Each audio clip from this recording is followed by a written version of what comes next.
आज के एपिसोड में अब युद्ध भूमि में अधर्मी राजा स्वयं उतर चुका है। क्या गोगा वीर जी की नागमणि इस बार भी धर्म की रक्षा कर पाएगी? जंगल जल रहे हैं, मंत्र विफल हो रहे हैं। क्या धर्म की शक्ति इस बार भी अधर्म की मायावी ज्वाला को रोक पाएगी? जिसे कोई नहीं हरा सका, आज उसका सामना गोगा वीर जी से है। लेकिन क्या यह उनकी आखिरी लड़ाई होगी? गुप्त गुफा, मंत्रित शिला और नागमणि की दिव्य ऊर्जा, क्या ये मिलकर धर्म की अंतिम ढाल बन पाएंगे? राजा गिर चुका है, लेकिन माफी मांगना क्या अधर्म की सजा से बचा सकता है? एपिसोड 12, नागमणि का तेज और अंतिम युद्ध की ज्वाला। जब सत्य और अधर्म आमने सामने हों, तो हर मंत्र, हर अस्त्र और हर आस्था की परीक्षा होती है। युद्ध की भीषणता, युद्ध भूमि पर घोर संहार मचा था। अधर्मी राजा ने अपने मायावी अस्त्र अग्निशर को आकाश की ओर उठाया और बोला, आज के बाद कोई मंदिर नहीं बचेगा, कोई देवता नहीं बोलेगा। अस्त्र से निकली अग्नि पूरे युद्ध क्षेत्र को निगलने लगी। वृक्ष जलने लगे, भूमि तपने लगी। काली वीर जी ने काले घोड़े को दौड़ाया और सामने खड़े होकर त्रिशूल फेंका। धड़ाम!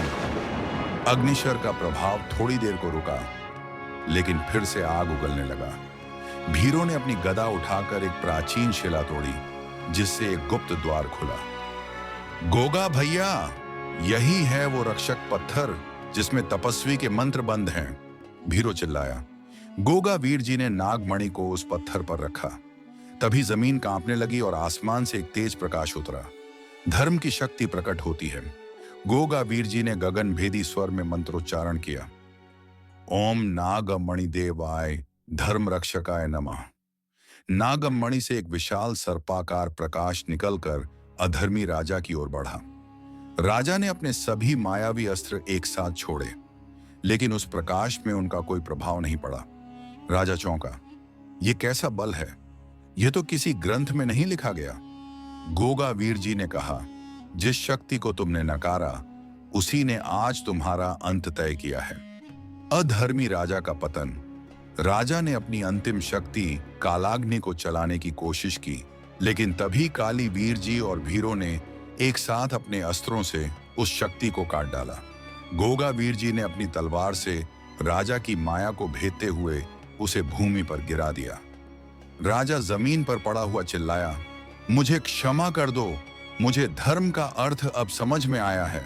गोगा वीर जी बोले, धर्म क्षमा करना जानता है, पर अधर्म के गर्व को तोड़ना उसकी जिम्मेदारी है। गगन में घंटियों की ध्वनि गूंज उठी। आसमान से पुष्प वर्षा होने लगी। धर्म की पुनर्स्थापना। राजा के अंत के साथ पूरे राज्य में धर्म की स्थापना फिर से हुई। मंदिर पुनः खुले, संतों का सम्मान लौटा और गांवों में उल्लास की लहर फैल गई। लोगों ने गोगा वीर जी, काली वीर जी और भीरों को धर्म रक्षक, नागवंश के रक्षक और कुलदेव के रूप में पूजना शुरू किया। गोगा जी की गाथा हर गांव में सुनाई जाने लगी। गांव वालों ने उन्हें एक नया नाम दिया, राजा मंडलिक जी। धर्म का रक्षक गांव की वृद्धा ने मंदिर में दीप जलाते हुए कहा, जब भी धर्म संकट में होगा, राजा मंडलिक जी फिर आएंगे। इस गाथा का अंत नहीं, गोगा वीर जी की गाथा का यह एक अध्याय था। उनकी कहानियां राजस्थान, जम्मू कश्मीर, मध्य प्रदेश, हरियाणा, पंजाब और गुजरात तक फैली।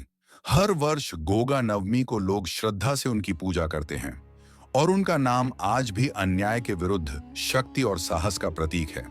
और आज भी राजा मंडलिक जी, गोगा जी को कुल देवता के रूप में पूजा जाता है।